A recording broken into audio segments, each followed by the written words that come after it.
Hi, everyone. Welcome back to this week's episode. I'm here with Taylor Merritt, and thank you for being here, Taylor. And I'm going to let you introduce yourself. Awesome. Thank you so much for having me. I am a mom of three and recently moved almost a year ago now from San Diego back to Chicago, where my husband and I are from. And I started a business called Sweaty as a Mother. And I work with women pre and postnatal.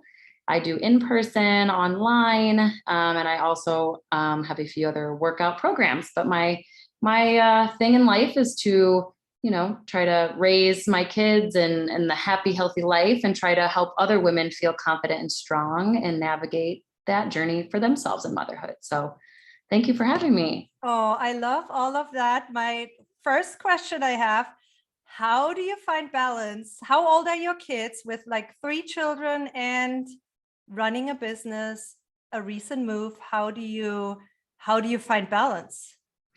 So my oldest is 5 and my next one is 4 and my other one is 2. So yeah, we're in the thick of it for sure and super busy.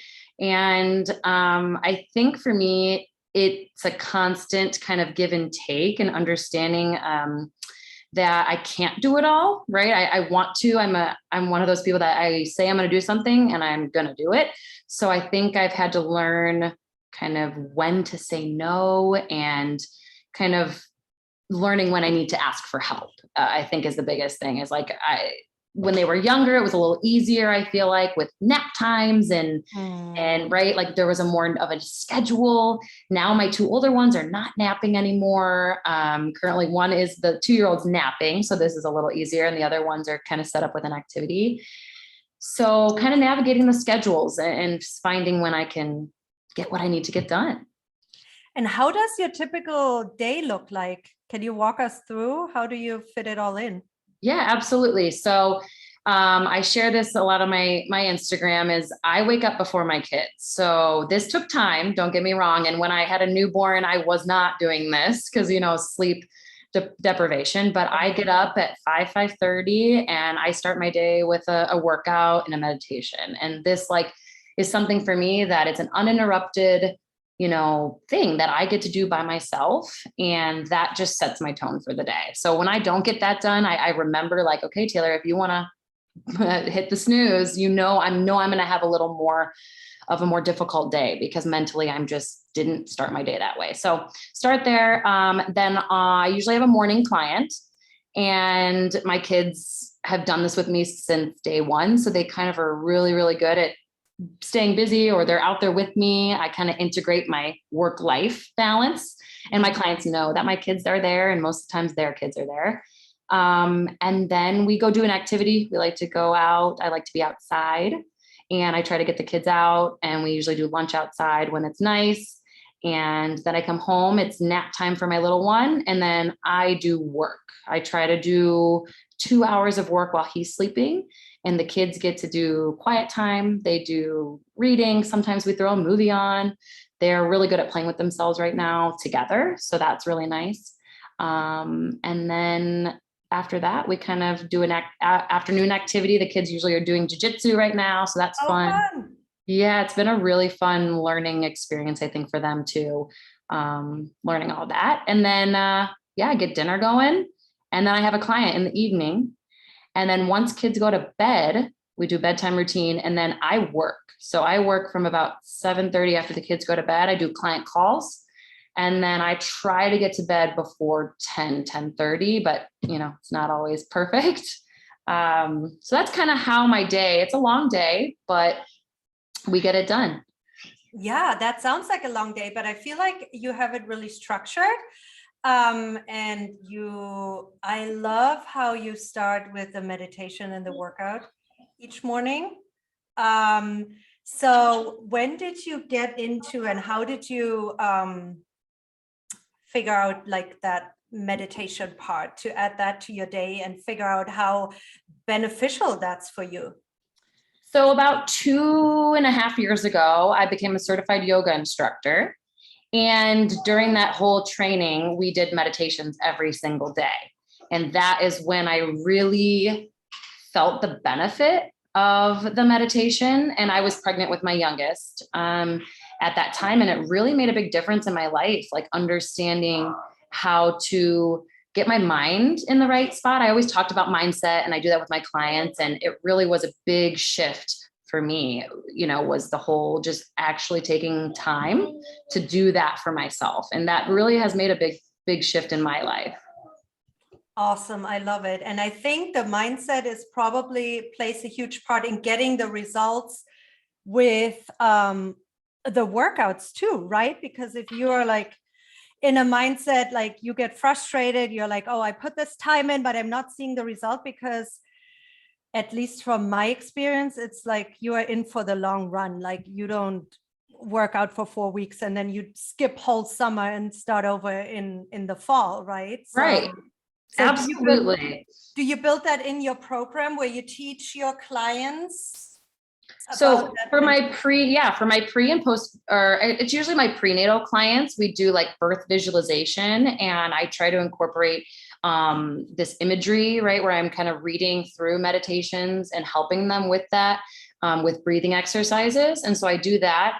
I don't do it so much with my other clients, but I give them an app that I like to do, so I'm like, here, if you're feeling stressed, and a lot of my clients, when they hit a plateau or feeling like they're not losing weight, or they're just frustrated, again, they feel like they're doing everything right and they're not seeing those results, they normally are telling me when we have our check-ins that there's a lot of stress in their life, their kids, their work, whatever's going on. So I'm like, okay, let's think about what we could control while we can't control those other things going on.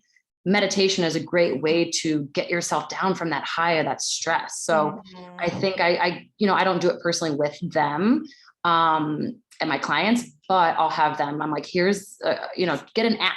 Like those are really great resources you can use to utilize. And speaking about this, so because you have a long, busy day, like, is it easy for you to go to bed, fall asleep, and sleep through the night? Or does it take you time to wind down, or do you wake up in the middle of the night and be awake and think about the next day?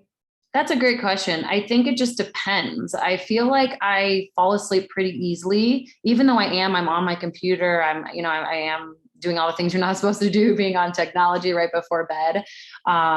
But I feel like I've never really struggled with sleep. So I know there's so many people that is just kind of part of them and is a struggle. So I normally, right now, all my kids are sleeping through the night. So I feel like I've been getting good sleep. And again, I'm able to wake up early and feel rested and kind of ready to go. But I will say, such is life. Kids are sick or I'm sick. It kind of throws off the whole routine. And then I feel like I am a little bit off for a while.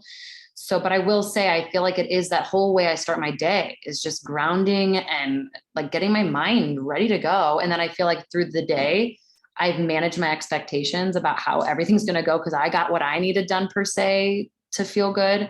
And then the rest of the day, it's like, okay, even though I love things, like you said, I'm very routine and scheduled, which I do think has its benefits. But at the same time, it's like, I have to manage my expectations when things don't go exactly the way I timed it or thought it would go.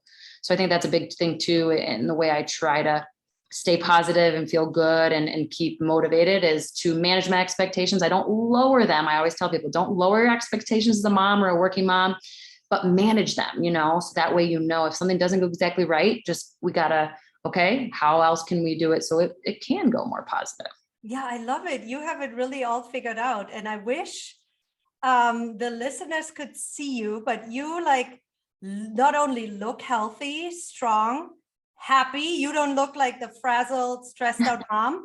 But I really want to know, so your kids are still so young. So when did you start your own business, and how did you, because I know so many women are like so intimidated and we like to say, oh, now's not the right time, I gotta wait. But how did you find that confidence and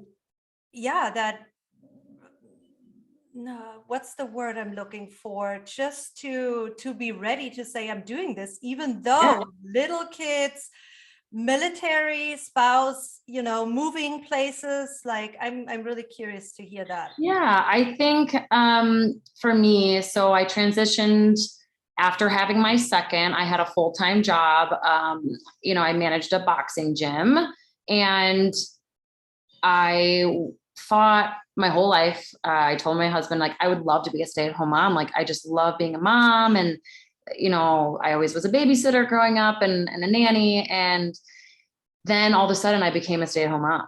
And I was like, that piece of helping people, like through their fitness journeys and like helping women. And I kind of lost that. And I was like, wait, like, I thought I would be so happy. And for me, I'm like, I still want to find this. How can I find this balance of doing what I love, but also doing what I love the most, being with my kids? So I try to integrate my business with I am a new mom. I had all these things happen to me pre-postnatal. What was I missing that I wished I had? The support and the knowledge. So I tried to get all of that so I could digest it and give it out to everybody else.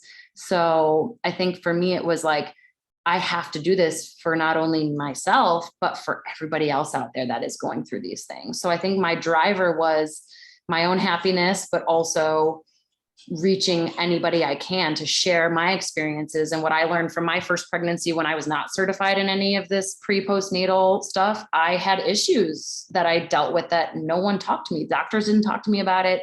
I didn't really have resources. So I'm like, how can I be the resources that I can help everybody else? So that was my driver. And I think also having the support, my husband 100% was like, yes, like you need to do this. And if that's going to make you happy and also is a source of income, like, cause that's what business, obviously that too. So it was a driver for our family to be able to do things, that we love too and provide. And so I think that was my main thing, was like, just be happy, have my kids see me happy doing what I love. Right. And yeah, everybody's happy.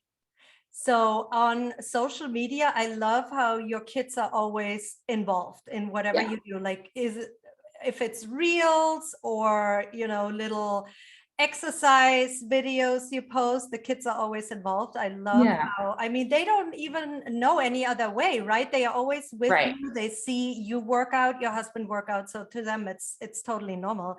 I love that. Now, getting back to what you just said. So do you mind sharing what things were that no one, like you said, the doctors didn't talk about? Because I feel like as a woman after giving birth, I'm like, why does no one talk about this stuff? I'm curious to know what you are referring to.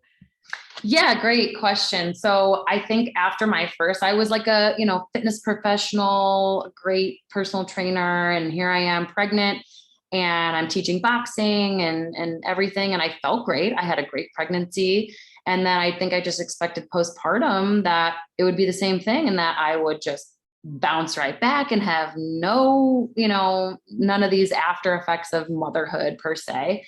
And I suffered with abdominal separation, diastasis. So I had, a 2-finger gap by my belly button and my navel.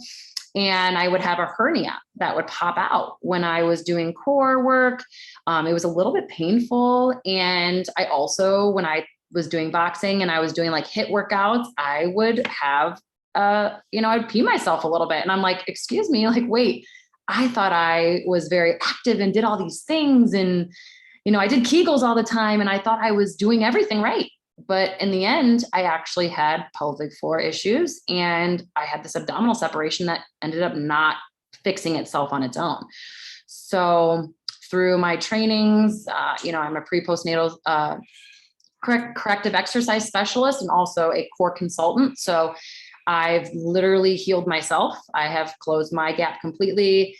I was told by doctors that I needed to have surgery for my hernia. I have now been able to close the gap and keep my hernia completely inside. Oh, wow. Yeah. And then I do not pee myself at all after my third, even after my second, then my third. I had no incontinence issues. And so it was just amazing to me that just because I studied these things and worked on it and I focused on it and I did it and I healed myself. So it was like, I want everyone to know that it's not normal to feel that way. Right. Right. Yeah. I remember when my second one She was probably 8, 12 weeks old. I went to this class and we did an assessment and I had to run a mile. And halfway through, I'm like, I can't do this anymore because I peed myself so much. Oh, And I was so embarrassed. I'm like, oh my God, how do I get out of here? And then all the other moms, they were like, well, you didn't put like several pads in your underwear. I'm like, what are you talking oh, about? They were like, yeah, you have to be prepared. I'm like, this all doesn't seem normal. Like, we don't want to run around with like a stack of pads to go on a run. I'm like, no. right, And then I did more research, and yeah, it's crazy that no one talks about this stuff, because my right. sister, who had her baby in Germany, she said, no, I went to like physical therapy. We did all these exercises for 8 weeks right after birth. And then she got like this little pamphlet. So she did continue to do exercises at home. And then, I don't know, 3-4 months postpartum, she was totally good to go, but they kept checking and making sure her pelvis is good to go. And isn't that amazing thing? And so you see that other side in other countries. That is common practice. You are given a referral to a pelvic floor physical therapist, and you don't even have to seek out any of this stuff. It is completely there for you to be given, which it should be for women. But it's such a common thing that it has become normal. Motherhood, they like literally 60% of women experience this incontinence. And it just is like now a funny part of motherhood that we're supposed to accept. And I got to the point that I'm like, no, you're right. This doesn't seem right. Why we shouldn't be having to do this. And the biggest thing too, I like to share with women is like, I feel like, your kids are older now and people are like, oh, it's too far gone now. No, like anybody can re-heal and fix their diastasis, their pelvic floor at any point, even if you're 20, 30 years postpartum. Oh, wow. That's good to know. Yeah. It's never too late. It's never too late. And I think that's the biggest thing. People feel just, oh, I'm already, this far gone now. And it's like, no, absolutely not. So it's kind of a cool thing that you can realize, like, it's never too late to go seek out help. Definitely helpful. I didn't know that either. And I think the biggest thing is like, during your visits, during pregnancy, someone needs to point these things out, because when you feel like something is wrong with you, you don't, especially your first pregnancy, you don't even know what's normal postpartum and what's not. I feel sad for so many women. Like when I saw them and 3 of them really had all these pads in their underwear, I'm like, no. Oh, I know, it really is. It's disheartening because again, we just accept it. And like you said, like you want to get out of there because it's embarrassing. And I think that's why a lot of women don't show up for, a workout class, or don't do stuff, or they just don't jump anymore, or don't do things anymore because of those issues, because it is embarrassing. So it's like, we can do better. We can help each other and just try to get it out there that, that's why I try to share on my Instagram is like tips on how to hear, like, it's not normal. Leakage is not normal. It's just not normal. So. Yeah. And you shared with me that you just added like a mom and kids workout to your schedule, right? Yeah. Finally starting to bring back in-person things, and getting moms together. And it's just been a funky, again, me moving, COVID. And then, so now it feels really good to connect with women. We meet at the park and we do like I call it building strength for motherhood, and just trying to have a good time and know that you can bring your kids and be a safe space, and everybody plays together. And I try to help with everybody's kids too. Like today I brought an activity. It's like 100 degrees here in Chicago and we're having a heat wave. And so I brought ice and watercolors, and all the kids painted ice. All the moms worked out. And I mean, they were happy, and just something different, so just trying to make moms feel like, we can make time for ourselves and like do it and show up. And it's okay to have your kids. You don't have to get daycare or a babysitter. I want that to be like, again, like I said, that's how I kind of run my business, is integrating my kids and the season I'm in. And so I'm trying to make that a thing. Yeah. You have it figured out in a way that you can be with your kids. Your kids are active. They meet other friends. You meet new moms.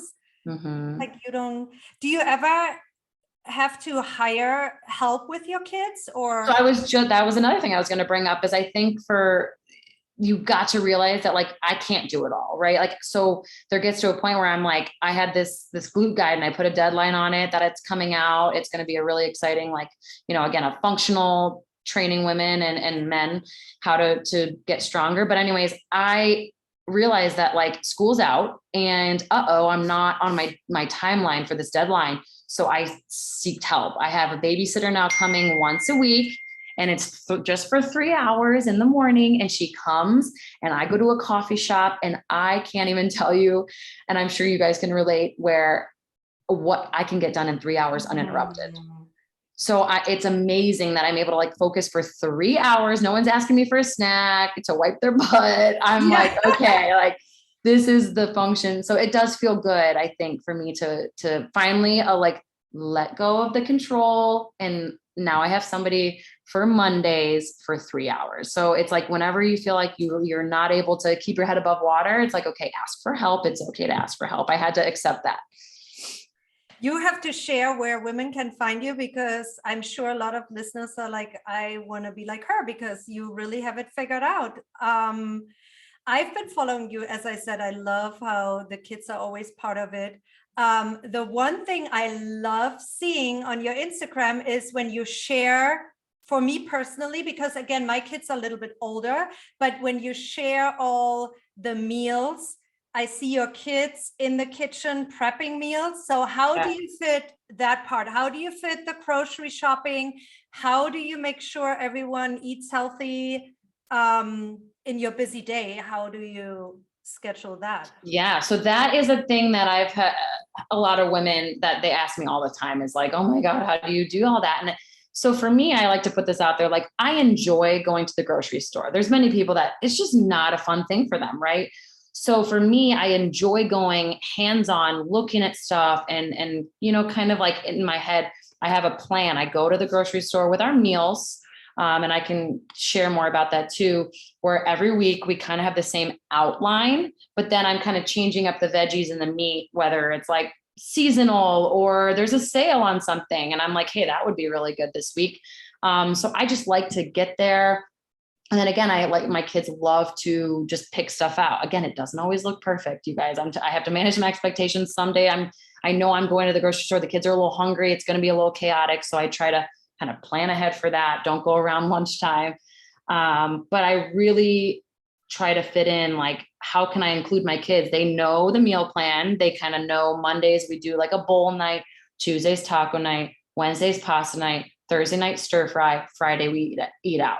So there's so much room you there. Stick to this every week? Yeah, and again, sometimes I'll move it on different days, but like that's my outline. But again, think about everything you can put in a bowl. You could do, you know, like a salmon bowl night. You can literally do anything. So you can create this variety, but I know I have this structure. So then Tuesday, we always do like a taco salad. I always change up the meat. And then Wednesday pasta, I'll change up the shape of the pasta, the sauce, the meat. So you can really have this variety. It never gets stale. But I think for me, it's like, it feels so good. Like, I'm a structured person, and that's, my kids know, like, we have this on this night, this on this night. And it's pretty. And the kids eat whatever you eat. You don't ever. And again, this was a tip, you know, I'm going to give Bree a shout out. Bree Fox, when I used to nanny her kids, she always told me, don't make the mistake. Do not cook a second meal for your kids. Like, because you just get in this, if that's how you do it from the beginning, so that stuck with me. That resonated with me, because I'm like, okay, I don't want to have to cook different meals for me and then different meals for the kids. So basically I'm using all the same stuff. The kids love to help me cut the veggies. But again, this stuff fills me up. I know for some people, cooking is just, it doesn't bring joy. So if that's you, then that's okay, right? You don't have, this is just something that brings me joy, is to include my kids. Doesn't need to be every night, but kids will eat more if they are cutting it, they're cooking it, they're plating it. I'm telling you, my kids eat more because they did it. I totally believe it. However, it sounds like, you know, usually in my house, late afternoon, everyone comes home from sports activities, everyone's hungry, and I'm just trying to get it done, get the food on the table. But involving kids requires patience. That time of the day, I don't have a lot of patience left. But I agree. Like, I don't cook second meals either. I think you can even blame, like, so many parents, then they blame their kids when they are like teenagers and they are still picky eaters. It's like they don't know any better. Like, right. I like to put it out if they don't want to eat the sauce on top of the they can leave it out, but all the ingredients are there, and then they can go and right, customize it. But like I said, like it doesn't look like that every night in my house either. Like tonight I'm playing in a volleyball game with a friend. And so I'm going to prep stuff beforehand and then, you know, I'm going to head out and then my husband will come, you know, so it doesn't look like that every night in my house where my kids are so perfect cutting the, you know, no, not at all. But I think I like to ask, hey, does anybody want to help me cut the cucumbers? Hey, does that, you know, and if they say no, they're happy playing, then keep them happy doing what they want to do. Or if you're at the point when you're like, I have some days that I'm like, again, everything was chaotic. It's a little, I'm feeling overwhelmed, stressed, and they're happy watching TV for while I cook dinner, then I'm okay with that, you know? So I think nothing is going to look exactly the way you want it, but I think it is putting that a little bit of extra effort out. It eventually pays off because they really do. My kids love to just pick things out and do it. And I have noticed it really does make a big difference in the way that they choose to eat, and they see me, what I'm choosing to put on my plate and what we have in the house and keep in the house. It has an effect on them young. Oh yeah, you set them up for success, because if they grow up like this, cooking meals, like I grew up with my mom cooking meals all the time. I still cook. I enjoy cooking, and the kids, I try to get them in there as well, because then it's normal for them. Right. They won't ever just go to the store and buy frozen foods and pop it in the microwave every night. No, I think it's really, you're doing them a huge favor. So it's finding that, I think it's finding that balance, whether it's like one day a week, if this is something you're wanting to add into your life and try it, like just aim for one dinner a week, you know, and try it out and see how it goes. And it might be a big hit. It might not go as you planned it, but just try to manage that expectation and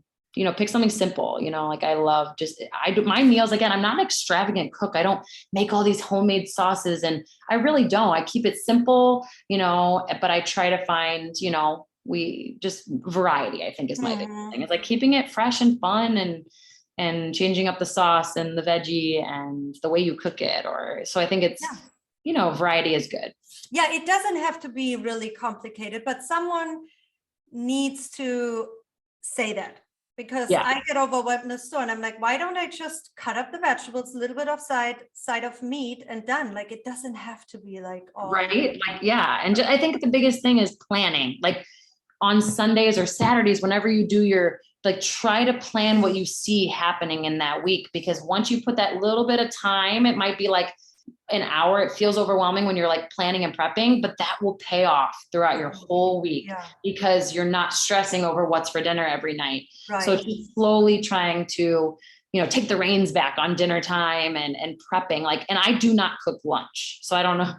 That is my one thing I do. If you follow me on Instagram, you'll see I just put out charcuterie boards, simple, like some grapes and a protein and a fat and a carb. And I'm like, here you go, kids. Like, oh, smart. Yeah. I don't cook. I don't want to cook breakfast, lunch, dinner. That's just no, thank you. No. too many dishes, too many things. And the kids love it because they have things to pick and choose. It's so but maybe you enjoy cooking lunch and you don't want to cook, you know, just kind of figure out what works for you and your family. And don't put yourself under too much stress.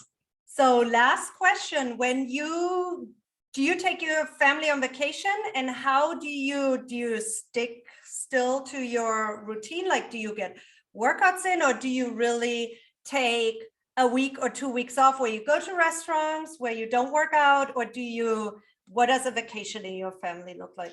No. So when we go on vacation, so our last big vacation, we went to Disney. We did that in Disney World. So we went in February or March. So that was our last big one.